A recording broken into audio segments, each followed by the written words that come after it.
في نوع من المديرين بيخلي أي فريق شغال معاه يوصل لحافة الانهيار، مش عشان بيضغطهم أو بيطلب منهم شغل كتير، لكن لأنه ببساطة مش بيثق في حد. النوع ده معروف في علم الإدارة باسم The Distrustful Micromanager، أو بالعربي المدير اللي مش بيعرف يسيب حد يشتغل من غير ما يراقب كل تفصيلة صغيرة. النوع ده بيكون عنده اعتقاد إن مفيش حد يقدر يشتغل صح غيره، وده بيخليه يتصرف بطريقة متطرفة جدا، زي مثلا ما يصدقش حد، لازم كل حاجة تمر عليه الأول، مفيش قرار بيطلع غير لما هو يوافق، كل تفصيلة صغيرة حتى الإيميل اللي هيتبعت لازم يقراها ويعدله، وده بيخلق جو خانق لأي حد بيشتغل في الفريق. الموظف يحس إنه دايما تحت الميكروسكوب، وإن أي حاجة هيعملها هتتراجع وتتغير، وكل ده بيأثر على معنويات الفريق بطريقة خطيرة، وبيخلي الناس تميل للروتين بدل ما تفكر أو تبدع.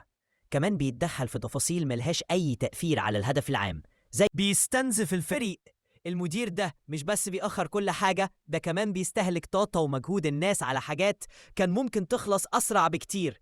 بيخلي الناس تشتغل مرتين على نفس المهمة عشان يراجعها ويعدلها. ساعات بياخد شغلهم ويشتغل عليه بنفسه لأنه هو شايف إنه يعرف يعملها أحسن. بيفرض أسلوبه حتى لو الفريق عنده حلول أفضل. ممكن يعيد شرح المهام كذا مرة كأنه مش واثق إن الناس فهمت، وده بيقتل الوقت ويخلق توتر. ساعات يخلي الناس تراجع شغل بعض مش كتشجيع للتعاون، بيقلل من ثقة الناس. كل ما الموظف بيحاول ياخد قرار أو يتحرك، المدير بيشكك فيه، بيعمل مراجعات مفرطة للتفاصيل التافهة، وده بيبعث رسالة ضمنية: أنا مش واثق فيك. بيعيد توجيه الفريق كل شوية لأنه مش مقتنع إن هم فهموا الرؤية. ده بيخلي الموظف يفقد الحماس ويبدأ يشك في قدراته. بعد شوية الناس بتبطل تفكر، بتبطل تبادر، وبتستنى التعليمات، وده معناه موت الإبداع.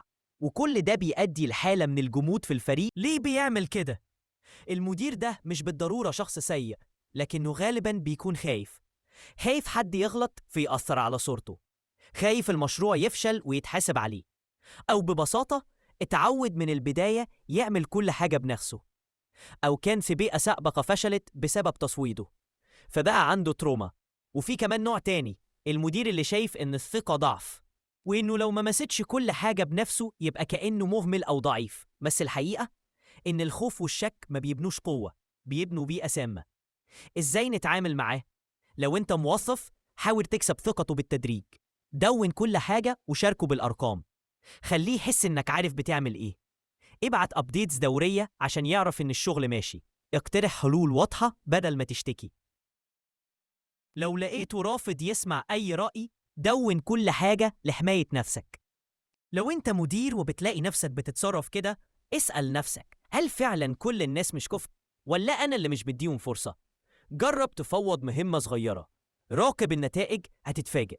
فكر في الخسائر اللي بتحصل بسبب إنك بتعمل كل حاجة. لو خايف من الفشل، افتكر إنك كده كده لوحدك هتفشل أكتر. ادي مساحة للناس تفكر وتبدع حتى لو عملوا غلطة. خلي عندك مستشارين تثق فيهم.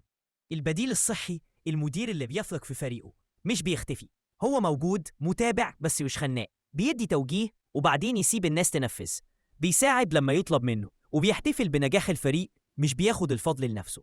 بيخلق بيئة آمنة للغلط والتعلم مش للشك والضغط، بيبني قادة جواه مش أتباع. رسالة أخيرة: الثقة مش معناها إنك تسيب الحبل على الغارب، لكن معناها إنك تؤمن إن الناس ممكن تتعلم وتتحسن لما تديهم فرصة. والتفويض مش معناها كسل، بالعكس هو ذكاء إداري، لأنك كمدير دورك إنك تبني منظومة شغالة، مش إنك تشتغل بدل كل الناس.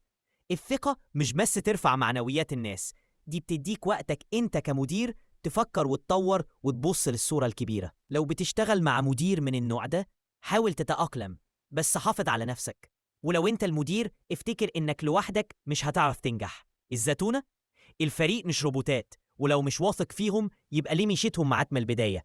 تدع زتونة، فكرة ممكن تغير يومك.